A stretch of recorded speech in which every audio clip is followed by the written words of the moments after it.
Sem dúvida. É impossível mandar o Sol assumir o formato de um ovo ou forçar o cérebro a pensar de modo diferente. Não posso ver o que há dentro do Sol nem compartilhar dos sentimentos íntimos que você tem. Ainda assim, tampouco posso mudar o formato ou a estrutura do meu próprio cérebro ou ter a sensação de que ele é uma geringonça em forma de couve-flor. Mas se o meu cérebro, apesar disso, sou eu, o Sol sou eu, o ar sou eu, e a sociedade da qual você é um membro também sou eu, pois tudo isso é tão essencial para a minha existência quanto o meu cérebro, que exista um Sol independente do cérebro é uma dedução. O fato de que eu tenha cérebro, embora não possa vê-lo, é uma dedução da mesma maneira. Só conhecemos essas coisas em teoria e não por experiência imediata. Mas esse mundo externo, de objetos teóricos, é aparentemente uma unidade tanto quanto o mundo interno da experiência. Pela experiência, entendo que o mundo externo existe. E como a experiência é uma unidade, eu sou minhas sensações. Devo deduzir que esse universo teórico é uma unidade, que meu corpo e o mundo formam um único processo. Pois bem, há muitas teorias sobre a unidade do universo, mas nenhuma livrou os seres humanos do isolamento do egotismo, do conflito e do medo da vida, pois há uma imensa diferença entre dedução e sentimento. É possível entender que o universo é uma unidade sem sentir que seja. É possível estabelecer a teoria de que seu corpo é um movimento de um processo contínuo, que inclui todos os sóis e todas as estrelas, e ainda assim continuar se sentindo separado e sozinho. Pois o sentimento não corresponde à teoria, até que se descubra a unidade da experiência interior. Apesar de todas as teorias, você vai sentir que está isolado da vida enquanto estiver dividido por dentro. Mas deixamos de nos sentir isolados quando reconhecemos, por exemplo, que não temos uma sensação de céu. Somos a sensação. No que diz respeito a sentimento, a sensação do céu e o céu, e não existe você separado do que você sente, percebe e sabe.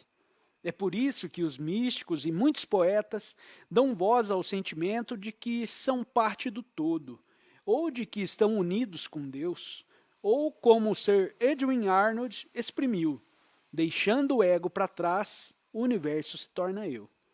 Às vezes, de fato, isso é mero sentimentalismo. O poeta que é parte da natureza só enquanto ela está de bom humor. Não vivo em mim, mas me torno parte do que me circunda e, para mim, montanhas altas são um sentimento, mas o zumbido das cidades humanas tortura. Não vejo nada detestável na natureza, exceto ser um elo relutante e uma corrente carnal, preso entre criaturas, quando a alma pode ir-se, e com o céu, com o ápice e com a simplicidade ondulante do oceano, das estrelas, mesclar-se e não em vão. Esse arrebatamento rural de Byron é irrelevante. Ele só se acertou com a natureza na medida em que se entendeu com sua própria natureza humana. Moscas gostam que o mel seja doce, mas não que seja grudento. Por isso, ele se vê como um elo relutante em uma corrente carnal, preso entre criaturas. Sentimentalistas não olham para as profundezas da natureza e enxergam existências indolentes que passam por lá, suspensas ou rastejando lentamente perto do fundo. O tubarão de olhos de chumbo, o leão marinho, a tartaruga, a foca-leopardo peluda e o ratão. As pessoas, guerras, buscas, tribos, à vista daquelas profundidades oceânicas, respirando aquele ar pesado e respirável. O ser humano precisa descobrir que tudo o que contempla na natureza, o mundo das profundezas do oceano, estranho e longínquo, os ermos de gelo, os répteis do pântano, as aranhas e os escorpiões, os desertos de planetas sem vida, tem uma contrapartida dentro de si mesmo. Ele não estará, portanto, em sintonia consigo mesmo, até perceber que esse avesso da natureza e os sentimentos de terror causados por ele também são eu. Pois todas as qualidades que admiramos ou detestamos no mundo, ao redor de nós, são reflexos de dentro. Embora de um dentro que também é um além inconsciente, vasto e desconhecido. Nossos sentimentos a respeito do mundo peçonhento, do ninho das vespas e do poço de cobras, são sentimentos a respeito dos aspectos escondidos de nossos próprios corpo e cérebro, e de todas as potencialidades deles para arrepios pouco familiares, doenças de aparência ruim e dores inimagináveis. Não sei se é verdade, mas dizem que alguns dos grandes sábios e iluminados têm um poder aparentemente sobrenatural sobre feras e répteis que são sempre perigosos para os mortais comuns. Se for verdade, sem dúvida, isso se dá porque eles são capazes de viver em paz com as feras e os répteis dentro de si mesmos. Não precisam chamar o elefante selvagem de Bemote, nem o monstro marinho de Leviatã. Podem se dirigir a eles com familiaridade como narigão e pegajoso.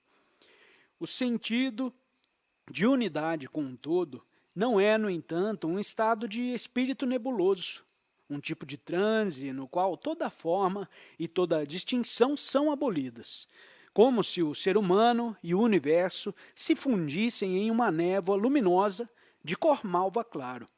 Assim como processo e forma, energia e matéria, minha pessoa e a experiência são nomes para a mesma coisa e jeitos de enxergá-la, de forma que um e muitos, unidade e multiplicidade, identidade e diferença não são contrários mutuamente excludentes. Um é o outro, assim como o corpo é seus vários órgãos. Descobrir que variedade é unidade e que unidade é variedade significa perceber que ambas as coisas são palavras e sons que representam o que é, ao mesmo tempo, óbvio de perceber e sentir, e um enigma para a lógica e para a capacidade descritiva. Um jovem em busca de sabedoria espiritual se coloca sob os ensinamentos de um homem santo famoso. O sábio o coloca como assistente pessoal e depois de uns meses, o jovem reclama que até aquele ponto ainda não tinha recebido ensinamento nenhum. Como assim? Exclamou o homem santo. Quando você trouxe arroz eu não comi? Quando você trouxe o chá eu não bebi? Quando você me cumprimentou eu não devolvi o cumprimento? Quando deixei de lhe dar ensinamento? Acho que não entendi. E o jovem disse, completamente desnorteado. Quando você quiser examinar algo, seja direto no seu olhar. Se começar a pensar, tudo se perde.